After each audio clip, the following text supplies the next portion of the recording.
Hello everyone, this is Kajal Gupta and welcome back to my YouTube channel। आप लोगों ने last video में पढ़ा था crop variety improvement and crop production improvement और आज हम लोग देखेंगे क्रॉप प्रोटेक्शन मैनेजमेंट। तो प्रोडक्शन तो हो गया, अब हमें उसे प्रोटेक्ट करने की ज़रूरत है। तो पहले हमें ये समझना होगा कि क्रॉप्स को हार्म किन चीज़ों से पहुँचता है, हमें क्यों प्रोटेक्ट करना है, किससे प्रोटेक्ट करना है। तो प्लांट को, क्रॉप्स को जो हार्म पहुंचाते हैं वो दो फैक्टर्स होते हैं। एक फैक्टर है बायोटिक फैक्टर और सेकंड फैक्टर है एबायोटिक फैक्टर्स। बायोटिक मीन्स होता है लिविंग बीइंग्स। तो जो भी लिविंग ऑर्गेनिज्म जो क्रॉप प्लांट्स को हार्म पहुंचाते हैं उन्हें बोलते हैं बायोटिक फैक्टर, जैसे कि इंसेक्ट, रोडेंट, फंगाई। तो ये सभी लिविंग बीइंग्स जो बायोटिक फैक्टर्स कहलाते हैं। और दूसरे क्या हो गए, एबायोटिक फैक्टर्स। तो एबायोटिक फैक्टर्स में क्या होते हैं, जो नॉन लिविंग थिंग्स हैं, जैसे कि इसमें क्या होता है मॉइस्चर, टेम्परेचर, इन चीज़ों से प्लांट्स को हार्म पहुंचता है, हमें इनसे प्रोटेक्ट करना है। ठीक है, तो ये हो गए फैक्टर्स जिनसे हमें क्रॉप्स को प्रोटेक्ट करना है, जो ये क्रॉप्स को नुकसान पहुंचाते हैं। प्रोटेक्शन करने के लिए हम क्या यूज़ करेंगे, ये जो भी लिविंग बीइंग्स है ना, जो क्रॉप्स को हार्म पहुंचाते हैं, उन्हें कॉमनली हम बोलते हैं पेस्ट। तो पेस्ट को किल करने के लिए हम यूज़ करते हैं पेस्टिसाइड। ठीक है, अब अगर इंसेक्ट है तो क्या यूज़ करेंगे, इंसेक्टिसाइड। वीड है तो वीडिसाइड, फंगी है तो फंगिसाइड, रोडेंट्स है तो रोडेंटिसाइड। ये हम केमिकल्स का यूज़ करते हैं क्रॉप को प्रोटेक्ट करने के लिए। अब समझते हैं वीड क्या होती है। तो वीड क्या है, अनवांटेड प्लांट या अनडिजायरेबल प्लांट। वो कोई भी प्लांट जिन्हें हम ग्रो नहीं कराना चाहते, वो सभी क्या होते हैं, वो होते हैं वीड। ठीक है, अब ये जो वीड, इसकी एग्जांपल है parthenium and xanthium. Most common example क्या है, पार्थेनियम एंड जैंथियम। वीड होने के क्या हार्मफुल इफेक्ट होते हैं, देखो होता क्या है कि कोई क्रॉप प्लांट हम ग्रो करा रहे हैं तो उनको न्यूट्रिशन चाहिए, लाइट चाहिए, स्पेस चाहिए, वाटर चाहिए। अब उसके साथ वीड भी ग्रो कर गया तो क्या होगा, जो कुछ हमें मेन क्रॉप प्लांट्स को मिलना था, देना था, वो इंटरफेयर कर रहा है कौन, वीड। वो भी एब्जॉर्ब करेगा वाटर, न्यूट्रिएंट, है ना, मिनरल्स और लाइट। तो क्या हुआ, स्पेस भी ले रहा है। तो इस तरीके से हमारे मेन क्रॉप प्लांट्स को ये अफेक्ट करता है, उनके ग्रोथ को, उनके प्रोडक्शन को रिड्यूस कराता है। ठीक है, तो जो न्यूट्रिएंट हमारे मेन क्रॉप प्लांट्स को मिलने चाहिए, अगर वीड ग्रो कर गया तो वो न्यूट्रिएंट्स ये भी लेगा, इंटरफेयर कर रहा है ना ये, तो ये हार्मफुल होता है। नेक्स्ट है वीड कंट्रोल मेथड। हमें वीड को कैसे कंट्रोल कर सकते हैं, तो 3 मेथड्स हैं वीड कंट्रोल करने के। एक है मैकेनिकल मेथड, सेकंड है केमिकल मेथड एंड थर्ड है बायोलॉजिकल मेथड। मैकेनिकल मेथड में क्या करते हैं, वीड को अपरूटिंग के थ्रू या प्लोइंग करके या बर्निंग करके हम उसे डिस्ट्रॉय करते हैं। वीड को डिस्ट्रॉय करने के लिए क्या किया, मैकेनिकली हमें इसे हटाना है, अपरूटिंग करना है, खुरपी की हेल्प से उसको निकालना है। प्लोइंग किया, जुताई करके उसको पूरा डिस्ट्रॉय कर दिया, या हम बर्निंग कर सकते हैं। केमिकल मेथड में क्या होता है, हमें कुछ केमिकल्स का यूज़ करना है, जैसे वीडिसाइड या हम हर्बिसाइड का यूज़ करते हैं, जिससे कि वो डिस्ट्रॉय हो जाए। और इसका एग्जांपल है 2,4-D, 2,4 dichlorophenoxy acetic acid. D का पूरा नाम हो गया। तो 2,4-D, डी क्या है, डाइक्लोरोफिनॉक्सी एसिटिक एसिड। 2,4-D का हम यूज़ करके इसे हम डिस्ट्रॉय कर सकते हैं। बायोलॉजिकल मेथड, जैसा कि नाम से क्लियर है, बायो मीन्स लिविंग बीइंग्स। तो बायोलॉजिकल मेथड में हम लिविंग बीइंग्स का यूज़ करते हैं। कोई लिविंग ऑर्गेनिज्म जो किसी पर्टिकुलर प्लांट को खाता हो, है ना, उस पर वो प्रेडेटर के रूप में हो, तो हम उसे यूज़ कर सकते हैं। जैसे कि यहाँ पे हम किसी इंसेक्ट का यूज़ करके या किसी ऑर्गेनिज्म का यूज़ करके हम किसी भी पर्टिकुलर वीड को डिस्ट्रॉय कर सकते हैं। ठीक है, एग्जाम्पल क्या है, अपुंशिया। अपुंशिया एक टाइप है कैक्टस का। इस अपुंशिया के ऊपर एक इंसेक्ट है कोचिनियल इंसेक्ट, वो इसे फीड करती है, कंज्यूम करती है, इसको डिस्ट्रॉय करती है। तो अपुंशिया है, तो अपुंशिया एक कैक्टस की स्पीसीज होती है। तो ये क्या है, इस पर पाई जाती है क्या, ये कोचिनियल इंसेक्ट। ये कोचिनियल इंसेक्ट क्या करेंगे, इसको धीरे धीरे करके कंज्यूम भी करेंगे, उसको डिस्ट्रॉय करेंगे। तो इस तरीके से ये वीड है, तो ये डिस्ट्रॉय हो सकता है, इसका इरेडिकेशन हो सकता है। तो वीड कंट्रोल के तीनों मेथड समझ आ गया होगा। मैकेनिकली हम हटा सकते हैं, केमिकल का यूज़ करके हटा सकते हैं, या हम बायोलॉजिकल किसी लिविंग बींग्स का यूज़ करके। तो उसके लिए हमें जानकारी होना ज़रूरी है कि पर्टिकुलर वीड के लिए कौन सा ऑर्गेनिज्म हम यूज़ करें। ठीक,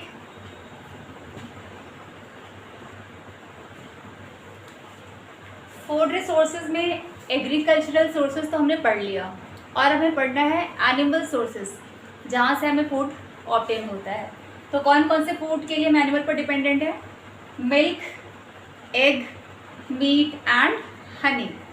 तो हमें अब पढ़ने जा रहे हैं animal husbandry.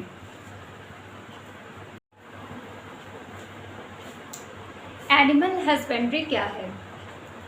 The branch of science deals with improvement of domesticated animal, their feeding, caring and breeding is called animal husbandry।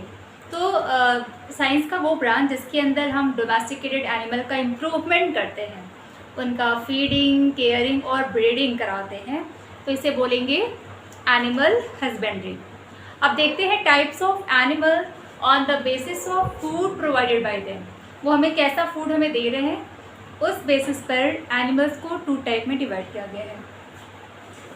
एक तो है मिल्क एनिमल या मिल्च एनिमल। तो मिल्च एनिमल या मिल्क एल्डिंग एनिमल जो हमें मिल्क प्रोवाइड करते हैं, जैसे काऊ, गोट, बुफेलो, ये मिल्क प्रोवाइड करते हैं। और दूसरा क्या है, egg and meat yielding animal, तो जिनसे एग मिलता है या मीट मिलता है। एग वाले ऑल पोल्ट्री में क्या होता है, सारे काइंड के बर्ड्स आते हैं, ऑल टाइप ऑफ बर्ड्स, उसमें डक है, हैन है, ये सब पोल्ट्री हो गई जो एग प्रोवाइड करती हैं। उसके अलावा गोट, शीप, पिग एंड फिश, ये सब मीट प्रोवाइड करते हैं, है ना। तो इनसे ये सारे meat and egg yielding animal हो गए।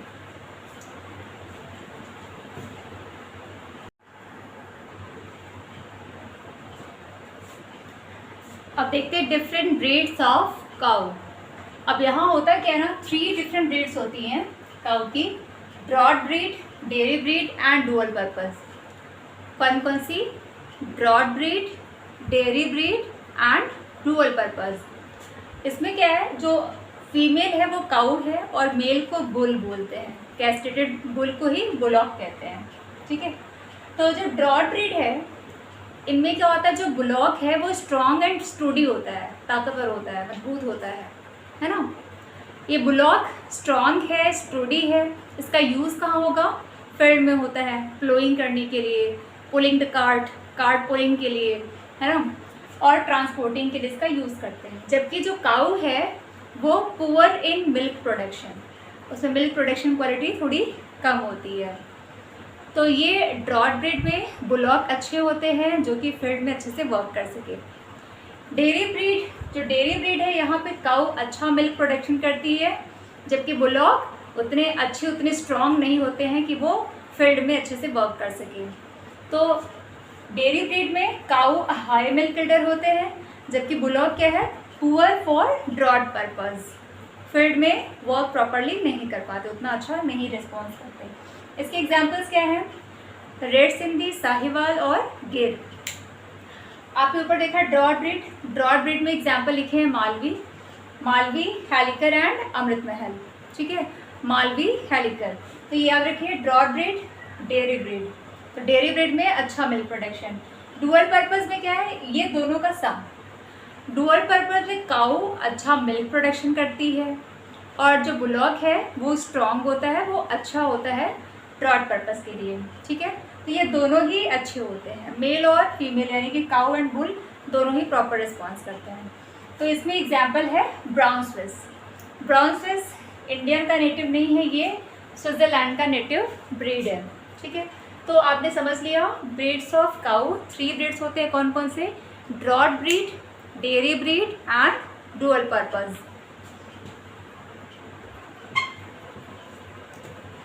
Exotic breeds of cow. Exotic breeds क्या होते हैं? ऐसे ब्रीड जो कि इंडिया की नेटिव ब्रीड नहीं है, उन्हें बाहर से लाया गया है, इन्हें बोलते हैं एक्सोटिक ब्रीड। तो काऊ की एक्सोटिक ब्रीड देखिए, Jersey, Holstein Friesian and Brown Swiss. Jersey कहाँ से लाया गया है? ये है नेटिव ऑफ आयरलैंड जर्सी। कहाँ का नेटिव है? आयरलैंड जर्सी का। Holstein Friesian native of Holland and Brown Swiss native of Switzerland. ठीक है, तो 3 आपको एक्सोटिक ब्रीड्स ऑफ काऊ याद हो गया। कौन कौन से?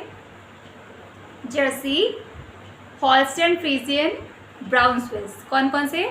Jersey, Holstein Friesian and Brown Swiss. Jersey कहाँ से है? Ireland Jersey. Brown Swiss Switzerland. Holstein Friesian Holland. अब देखते हैं high milk yielding breed of buffalo. तो बुफेलो की कौन कौन सी ब्रीड्स हैं जो कि हाई मिल्क एल्डिंग देती हैं? वह मुर्राह, मेहसाना, सुरती, भदावरी। कौन कौन सी? मुर्राह, मेहसाना, सुरती, भदावरी। ठीक है,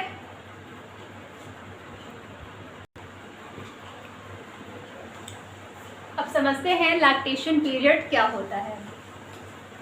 जब कोई काऊ किसी एक बेबी काऊ का बर्थ करती है और उसके बाद जब इसका नेक्स्ट प्रेगनेंसी आता है, नेक्स्ट प्रेगनेंसी है ना, ये जो इसके बीच का टाइम पीरियड है इसी को बोलते हैं क्या? Lactation period. The time period of milk production between the birth of a young one two the next pregnancy. The period of milk production between the birth of a young one to the next pregnancy is called lactation period। जितने भी indigenous काऊ हैं उसमें highest lactation period किसका होता है? Red Sindhi, Sahiwal और गिर, इनका लैक्टेशन पीरियड हाई होता है। अब समझते हैं डेली फूड रिक्वायरमेंट्स ऑफ काऊ। काऊ को डेली कितना फूड रिक्वायर्ड होता है और किन किन फॉर्म में होता है? तो 3 थिंग्स हैं। एक है रफेज, सेकेंड है कॉन्सेंट्रेट एंड थर्ड है वाटर। तो ये डेली रिक्वायरमेंट की बात कर रहे हैं। रफेज कितना रिक्वायर होता है? 15 to 20 किलोग्राम पर डे। कितना? 15 to 20 kilogram per day roughage की रिक्वायरमेंट होती है। रफेज में आते क्या है? Roughage in the form of green fodder and dry grasses. तो जो फॉडर एंड ग्रासेस काउस खाते हैं ये रफेज है। कितना चाहिए? 15 to 20 किलोग्राम। ठीक है, 15 to 20 kilogram. Second is concentrate. Concentrate कितना? 4 to 5 किलोग्राम। किस फॉर्म में? In the form of grain mixture. तो जो भी ग्रेन्स देते हैं वो मिक्सचर, वो कितना? 4 to 5 किलोग्राम। वाटर कितनी रिक्वायर्ड होती है? 32 लीटर्स। तो 32 लीटर्स डेली रिक्वायरमेंट होती है काऊ के लिए वाटर की। तो ये 3 थिंग्स हैं जो डेली फूड रिक्वायरमेंट में आती है। क्या क्या? Roughage, concentrate and water. Roughage कितना? रफेज है 15 to 20 किलोग्राम। कॉन्सेंट्रेट कितना? 4 to 5 किलोग्राम एंड वाटर कितना? 32 लीटर्स। रफेज में क्या आता है? Green fodder dry grasses 15 to 20 kilogram. Concentrate में क्या है? 4 to 5 kilogram grain mixture. Water कितना? 32 लीटर।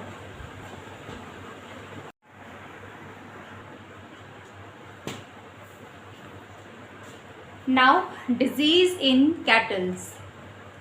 एनिमल्स में किन किन टाइप की डिजीज़ होती है? तो mainly 3 type of disease are there. First is parasitic disease, second is infectious disease and third is non infectious disease. Parasitic disease, तो आप पैरासाइट समझते हैं। 2 टाइप के पैरासाइट होते हैं, एक्सटर्नल या इंटरनल। जैसे कोई भी ऑर्गेनिज्म किसी दूसरे बॉडी से कुछ लेता है, न्यूट्रिशन लेता है, तो उसी को बोलते हैं पैरासाइट विदाउट किलिंग देम, है ना। अपने होस्ट को किल नहीं करते लेकिन वहाँ से न्यूट्रिशन लेते हैं, इससे बोलते हैं पैरासाइट। अब ह्यूमन एक कॉमन एग्जांपल लेके देखा जाए तो मॉस्किटो पैरासाइट है क्योंकि वो ह्यूमन ब्लड को ले रही है ना। वो एक्सटर्नल पैरासाइट है क्योंकि बाहर से ले रही है। हमारी बॉडी के अंदर कुछ वर्म होती हैं, एस्केरिस है ना, राउंड वर्म, इंटेस्टाइन में इन्फेक्शन होता है इसका, वहाँ ग्रो करती हैं, तो ये एंडोपैरासाइट हुई, बॉडी के अंदर पाई जा रही हैं, तो क्या होती हैं? एंडोपैरासाइट। तो वैसे ही कैटल्स में भी पैरासाइट एंडोपैरासाइट हो सकते हैं या एक्सोपैरासाइट होते हैं। तो जो बॉडी के सरफेस पर या ऊपर प्रेजेंट होती है उन्हें बोलते हैं एक्सोपैरासाइट, और जो बॉडी के अंदर इन्फेक्शन करते हैं उन्हें बोलते हैं एंडोपैरासाइट। तो एक्सोपैरासाइट के कुछ एग्जाम्पल जैसे कि लाइस का इन्फेक्शन ह्यूमन को भी होता है, यहाँ लाइस है, टीक है, माइट्स हैं, तो ये एक्सोपैरासाइट है और ये स्किन डिजीज़ कॉज कर रहे हैं। ठीक है, एक्सोपैरासाइट क्लियर, जो बॉडी के बाहर पाए जाते हैं जैसे लाइस, टीक, माइट, क्या कॉज कर रहे हैं? Skin disease. और सेकंड है इंटरनल पैरासाइट या एंडोपैरासाइट, इसमें हमने क्या बताया? एस्केरिस, राउंड वर्म, है ना। इसका इन्फेक्शन स्टमक और इंटेस्टाइन में होता है, स्टमक और इंटेस्टाइन में ये अफेक्ट करती है।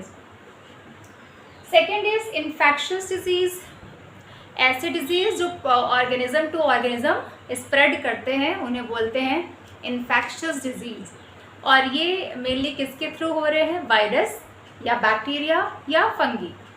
वायरल डिजीज़, बैक्टीरियल डिजीज़ और फंगल डिजीज़, 3 टाइप के ये होते हैं। वायरस से कॉज होने वाले डिजीज़ को बोलते हैं वायरल डिजीज़। ऐसे कौन कौन सी बीमारियां हैं जो कैटल्स में वायरस से होती हैं? वो है क्या? Foot and mouth disease, cowpox, ठीक है, foot and mouth disease, cowpox, rinderpest भी इसी में आता है, वायरस से होने वाले प्रॉब्लम। क्लियर। बैक्टीरियल डिजीज़, इसमें क्या है? एंथ्रैक्स है, बैसिलस एंथ्रैक्सिस से होता है, बैसिलस एंथ्रैक्स से होता है, anthrax, haemorrhagic septicaemia, bacterial disease में clear, anthrax and haemorrhagic septicaemia. Fungal disease क्या है? रिंगवॉर्म, ह्यूमन को भी हो जाता है रिंगवॉर्म, तो इन्फेक्शन अगर हुआ तो भी स्प्रेड करता है। क्लियर हो गया। इन्फेक्शन डिजीज़ में viral disease, bacterial disease and fungal disease. Viral disease में क्या है? Foot and mouth disease and cowpox. Bacterial disease में एंथ्रैक्स एंड हेमोरेजिक सेप्टिसेमिया, और फंगल डिजीज़ में रिंगवॉर्म। ठीक है। अभी नॉन इन्फेक्शियस डिजीज़, ऐसे डिजीज़ जो ऑर्गेनिज्म टू ऑर्गेनिज्म स्प्रेड नहीं करते, वो पर्टिकुलर ऑर्गेनिज्म में है तो उसी तक रिस्ट्रिक्टेड होते हैं, इसे बोलते हैं नॉन इन्फेक्शियस डिजीज़। कैटल्स में ऐसे कौन कौन सी बीमारियां हो जाती हैं? जैसे कि गैस्ट्रो इंटेस्टाइनल ऑब्स्ट्रक्शन हो जाए या गैस्ट्रिक अल्सर हो जाए, है ना। तो इस तरीके की प्रॉब्लम, गैस्ट्रिक अल्सर या कुछ भी खा लिया, कुछ ऐसा चीज़ खा लिया जिससे इनको प्रॉब्लम हो जाए, तो ये नॉन इन्फेक्शियस है, जो पर्टिकुलर एनिमल तक ही रह जाता है। तो आपने 3 टाइप ऑफ डिजीज़ समझा, parasitic, infectious, non infectious. Parasitic में एक्सो और एंडो। एक्सो पैरासाइट किसके थ्रू? Tick, mite, lice. Endoparasite ascaris. Clear. Infectious viral, bacterial and fungal. फिर आपने पढ़ा नॉन इन्फेक्शियस में गैस्ट्रोइंटेस्टाइनल ऑब्स्ट्रक्शन हो जाए या गैस्ट्रिक अल्सर। सिम्टम्स क्या होते हैं? अगर कैटल को डिजीज़ हो रहा है तो उनके सिम्टम्स क्या होंगे? हम तो कोई प्रॉब्लम्स को बोल के बता सकते हैं, तो हम उन्हें कैसे ऑब्जर्व करेंगे? तो जो कैटल्स होते हैं वो इनएक्टिव हो जाते हैं जनरली, और खाना लेना भी बंद करने लगते हैं। तो they become inactive and stop taking food. ठीक है।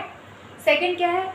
अगर वो मिल्क प्रोड्यूसिंग है, मिल्क इल्डर है, तो मिल्क देना बंद कर देंगे, या एग प्रोडक्शन बहुत कम कर देंगे, तो milk production capacity, egg production capacity या working capacity are drastically decreased, बहुत ज़्यादा इसमें डिक्रीज ये हो जाते हैं। ये सिम्टम्स हो गए डिजीज़ के। क्लियर।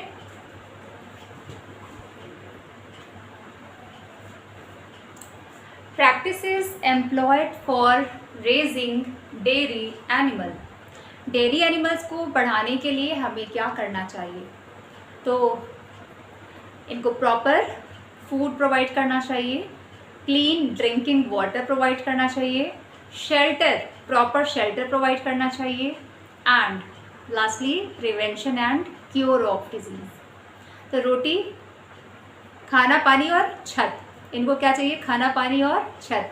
तो clean drinking water, proper food, proper feeding, clean drinking water, proper shelter for the animals. साथ ही साथ में क्या, prevention and cure of disease. कोई डिजीज़ ना हो पहले से प्रिवेंशन किया जाए, अगर हो गया तो उसे क्योर किया जाए। ठीक। नाउ पोल्ट्री फार्मिंग क्या है? Rearing of birds for egg and meat. तो यही तो पोल्ट्री फार्मिंग है। Rearing of birds for egg and meat is called poultry farming. अब यहाँ पर दो टाइप के ऑर्गेनिज्म हो गए, इनको डिवाइड कर दिया गया कि वो मीट प्रोडक्शन करते हैं या एग प्रोडक्शन करते हैं, उस बेसिस पर उनका नेम अलग हो गया। एक है ब्रॉयलर और दूसरा टर्म है लेयर या एग लेयर। ब्रॉयलर्स क्या होते हैं? ऐसे बर्ड्स जो मीट प्रोडक्शन करते हैं उन्हें बोलते हैं ब्रॉयलर, और ऐसे बर्ड्स जो एग प्रोडक्शन करती हैं उन्हें बोलते हैं एग लेयर्स। अब इनके जो न्यूट्रिएंट रिक्वायरमेंट है वो अलग होती है। जो ब्रॉयलर है ये मीट पर्पस में यूज़ होते हैं, तो इसका मतलब इनमें मसल मास ज़्यादा होना चाहिए, तो इनको क्या रिक्वायर्ड है? विटामिन रिच सप्लीमेंट चाहिए। विटामिन ए, विटामिन के रिच सप्लीमेंट की रिक्वायरमेंट होती है। साथ ही साथ जो डेली फूड रिक्वायरमेंट होता है उसमें प्रोटीन और फैट सफिशिएंट अमाउंट में रिक्वायर्ड होता है। तो इनके फूड में क्या इंक्लूडेड है? विटामिन ए, विटामिन के rich supplement and protein and fat rich food. ठीक है। जबकि ब्रॉयलर, ये जो लेयर्स होते हैं एग प्रोड्यूस करने वाले, ये लीन होते हैं और स्मॉल साइज़ के होते हैं। ठीक है। और इन्हें कोई स्पेशल सफिशिएंट अमाउंट में प्रोटीन और फैट की ज़रूरत भी नहीं होती है। क्लियर है? तो ब्रॉयलर क्या प्रोड्यूस करते हैं? मीट। लेयर्स या एग लेयर्स एग प्रोडक्शन करते हैं, और इनके लिए जब मसल मास चाहिए तो मसल मास के लिए क्या रिक्वायर होता है? प्रोटीन, फैट और विटामिन। विटामिन में क्या? विटामिन ए और विटामिन के रिच सप्लीमेंट। अब कुछ यहाँ पे वैरायटीज़ को देख लेते हैं। कुछ इंडियन वैरायटीज़ ऑफ बर्ड्स या पोल्ट्री। तो इसमें क्या है? असील, बुसरा और घांगस। असील, बुसरा और घांगस ये इंडियन वैरायटी है। इंग्लिश ब्रीड में क्या है? Cornish and red cap. English variety क्या है? Cornish and red cap. वही मेडिटेरेनियन वैरायटी की बात करें तो आता है लेगहॉर्न। बहुत कॉमन इसका नाम सुना होगा, लेगहॉर्न। मेडिटेरेनियन और ब्रीड में आता है ये। अब पोल्ट्री केयर की बात करते हैं। पोल्ट्री केयर, जैसे आपने पढ़ा था कैटल्स में जो डिजीज़ होती हैं, तो पोल्ट्री इसमें भी सेम तरीके के डिजीज़ हो सकते हैं। पैरासाइटिक डिजीज़ या इन्फेक्शस डिजीज़ जिसमें बैक्टीरियल, वायरल या फंगल डिजीज़ इंक्लूडेड है, तो ये डिजीज़ इन्हें भी हो सकते हैं। तो हमें क्या करना है? इनका प्रिवेंशन करना है, प्रोटेक्शन करना है। तो हम प्रिवेंट कैसे कर सकते हैं डिजीज़ को? प्रॉपर क्लीनिंग करके, जिस एरिया में ये पाए जाते हैं, रखे जाते हैं, वहाँ प्रॉपर क्लीनिंग की जाए, सैनिटेशन किया जाए और डिसइंफेक्टेंट स्प्रे किया जाए। साथ ही साथ टेम्परेचर को भी मेंटेन रखा जाए। ठीक है। ये रेगुलरली इन चीज़ों को करना पड़ता है। प्रिवेंशन करने के लिए क्या करते हैं? Proper cleaning, sanitation, maintenance of temperature and spraying of disinfectant. ठीक है। ये आपका हो गया पोल्ट्री फार्मिंग से रिलेटेड सारे टर्म्स। ठीक है। Poultry farming, broiler and layers, varieties and poultry care and prevention. ठीक।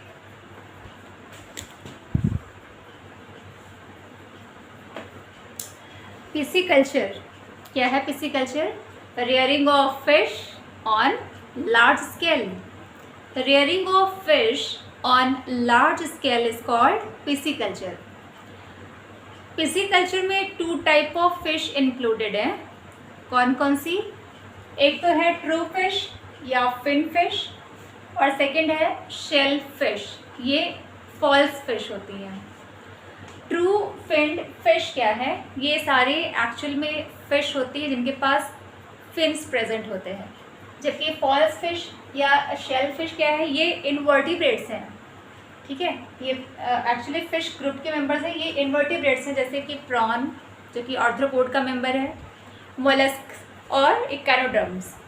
मोलस्का के मेंबर जैसे कि ऑक्टोपस हो गया, सीपिया हो गया, ये और इकानोडर्मेटा इकानोड्रम्स में स्टार फिश लगा है, लेकिन वो एक्चुअली वो फिश नहीं है, ठीक है। तो ये शेल फिश में आते हैं। प्रॉन, मोलस्क, इकानोड्रम्स ये सभी शेल फिश में है। जिनके पास फिन्स होती हैं वो ट्रू फिश होते हैं। अभी जो ट्रू फिश है ना, ये पूरे ये सारे जो हमने लिखे हुए सारे ट्रू फिश हैं। अब on the basis of habitat true finned fish are divided into 2 type. तो ये देयर ऑफ 2 टाइप। कौन कौन से? एक है मैरीन फिश और सेकंड है फ्रेश वाटर फिश। तो ऐसे फिश जो मरीन वाटर में पाए जाते हैं उन्हें बोलेंगे मरीन फिश, और सेकंड क्या है, जो फ्रेश वाटर में मिलते हैं उन्हें बोलते हैं फ्रेश वाटर फिश। एग्जाम्पल्स ये सारे अभी मैं आपको तुरंत याद करा दूंगी इसको।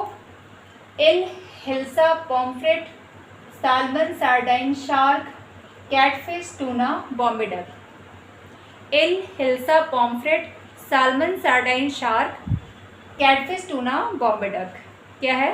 Eel, hilsa, pomfret, salmon, sardine, shark, catfish, tuna, Bombay duck. Eel, hilsa, pomfret, salmon, sardine, shark, catfish, tuna, Bombay duck.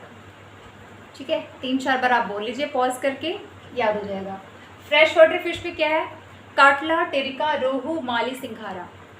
काटला, टेरिका, रोहू, माली, सिंघारा। काटला, टेरिका, रोहू, माली, सिंघारा, ये क्या हो गई? Fresh water fish. यहाँ बोलिए eel, hilsa, pomfret, salmon, sardine, shark, catfish, tuna, Bombay duck. इसमें क्या है? काटला, टेरिका, रोहू, माली, सिंघारा। डन।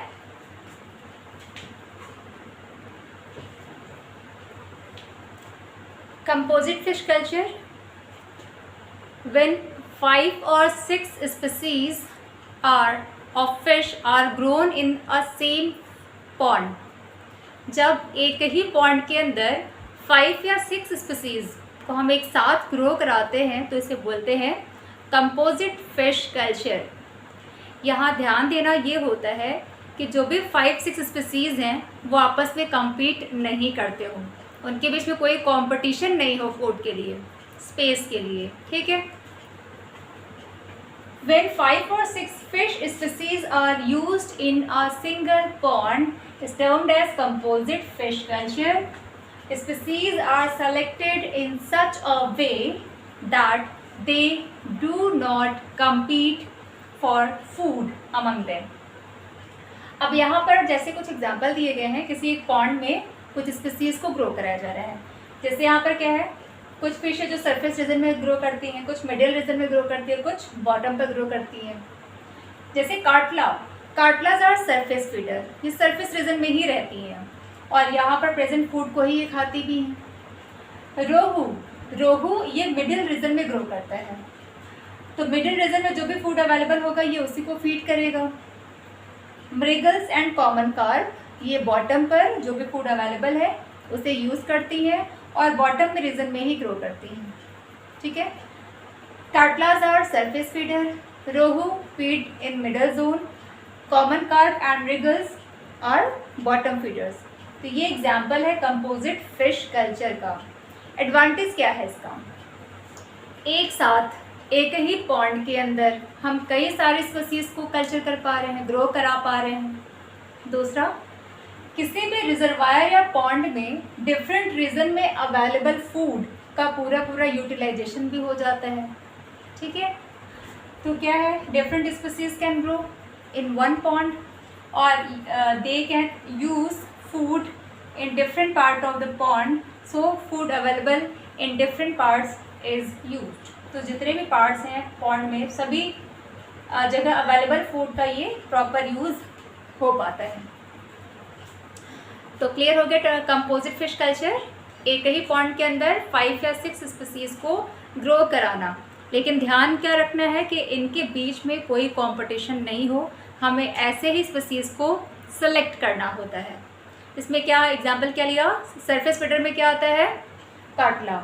मिडिल जोन वाले क्या है? Rohu. Mrigal and common carp bottom feeder हो गए, ठीक।